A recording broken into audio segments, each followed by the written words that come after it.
जय हिंद। हम आज जिस टॉपिक पर बात करने के लिए आए हैं वो एक बहुत ही प्यारा सा मुद्दा है बिहार के किसानों के लिए, कि एक मुद्दा उठा हुआ है कि क्या किसानों का किसान पंजीकरण हो रहा है जो 2000 रुपये मिलता है, जिसको आप लोग यहाँ पर बोलते हैं फार्मर रजिस्ट्रेशन। क्या सर, आप ये जो फार्मर रजिस्ट्रेशन है इसको कराना हर एक किसानों के लिए क्या अनिवार्य है? क्या अगर नहीं कराते तो इससे क्या फायदा होंगे, इससे क्या हानि होगा, बताइए सर। मेरे देखिए, किसान को 2000 रुपया मिलता है, मतलब सालाना 6000 रुपया मिलता है प्रधानमंत्री किसान सम्मान निधि योजना के तहत। बहुत सारे क्वेश्चन है, बहुत सारे कंफ्यूजन है, इससे रिलेटेड हम इसको क्लियर करना चाहते हैं। आपका सवाल था कि क्या इसको कराना है केवाईसी, मतलब क्वेश्चन ये है ज्यादातर कि क्या पीएम किसान का केवाईसी हो रहा है। ये है बिहार फार्मर रजिस्ट्रेशन। केवाईसी लोग समझ रहे कि नहीं कराएंगे तो क्या होगा कि पैसा रुक जाएगा, लेकिन ऐसा नहीं। पैसा रुक सकता है, ये मतलब ऐसा नहीं है कि नहीं रुकेगा, लेकिन कुछ मुद्दा समझना है कि टॉपिक समझना है कि सरकार कह क्या रही है और करना क्या है। टॉपिक्स ये है कि सरकार कहती है कि फार्मर रजिस्ट्रेशन में फार्मर रजिस्ट्रेशन होना है, ना कि केवाईसी। केवाईसी जो होता है वो फार्मर रजिस्ट्रेशन का होना है, ना कि पीएम किसान सम्मान निधि योजना का। आप बोलोगे कि ये क्यों बता रहे हैं पीएम किसान सम्मान निधि योजना? हम इसलिए बता रहे हैं क्योंकि पीएम किसान सम्मान निधि से जो जुड़े लोग हैं उसके लिए ही नहीं है फार्मर रजिस्ट्रेशन, बल्कि जितने भी किसान हैं सभी के लिए है फार्मर रजिस्ट्रेशन।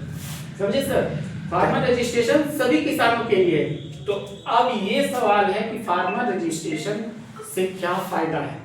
फार्मर रजिस्ट्रेशन का एक डाटाबेस बन रहा है। सरकार उस डाटाबेस को बना इसलिए रही है क्योंकि कौन कौन ऐसे किसान योग्य होगा जिसको जमीन है और जिसको हम लाभ देंगे। बहुत सारे ऐसे किसान हैं जिसके पास जमीन तो है नहीं लेकिन सम्मान निधि योजना का लाभ ले रहे हैं, तो ये उसमें वो फंस जाएंगे।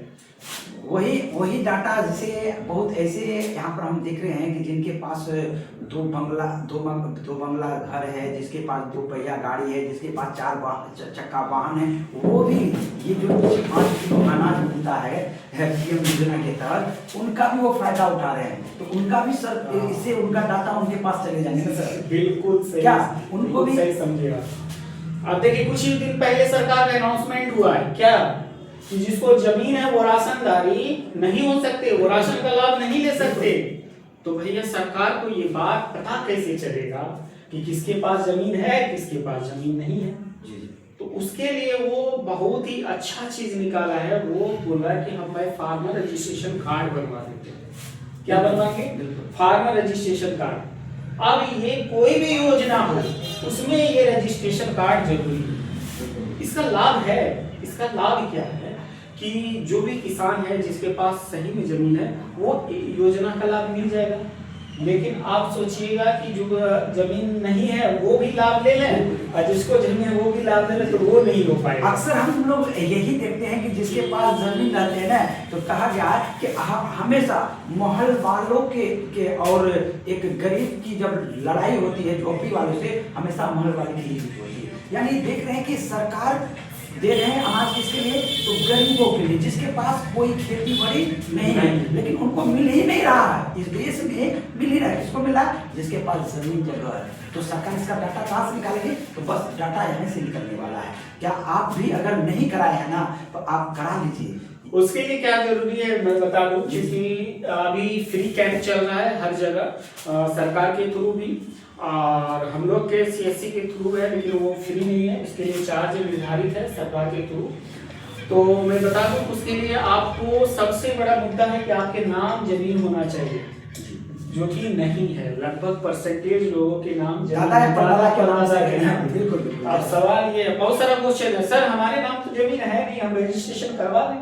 बोले होगा ही नहीं आपका रजिस्ट्रेशन, तो हम क्या करें, हमारे नाम जमीन नहीं। तो पहले आपको करना क्या है कि जमीन आप खरीदिए, अपने भाई में जा करके मेल मोहब्बत कीजिए, बैठकर बंटवारा कीजिए और अपने नाम से दाखिल खारिज करवा लीजिए। सब जमीन को अपने नाम से सहमति से अपने नाम ट्रांसफर करवा लीजिए। ऐसा ना हो कि वो देखते हैं सर, बहुत यहाँ पर हम लोग देख रहे हैं समाज में ना कि बाप रे बाप भाइयों का हिस्सा अपने नाम से जो जमीन करा लेता है उसके लिए सरकार कुछ योजना निकालेगी नहीं सर? उसके लिए हवालात है। चलिए यार, इस सब मुद्दा होना चाहिए, मुद्दा कौन उठाएगा? जहाँ गलत हो रहा है कि हवालात में उसमें के लिए है कि नहीं है। चलिए हम लोग फिर अगले वीडियो में हम लोग मिलेंगे, ठीक है ना? फिर आप लोग देखेंगे, अच्छा लगा तो आप लोग ये हर एक किसान तक पहुँचाने की कोशिश कीजिएगा। Thank you.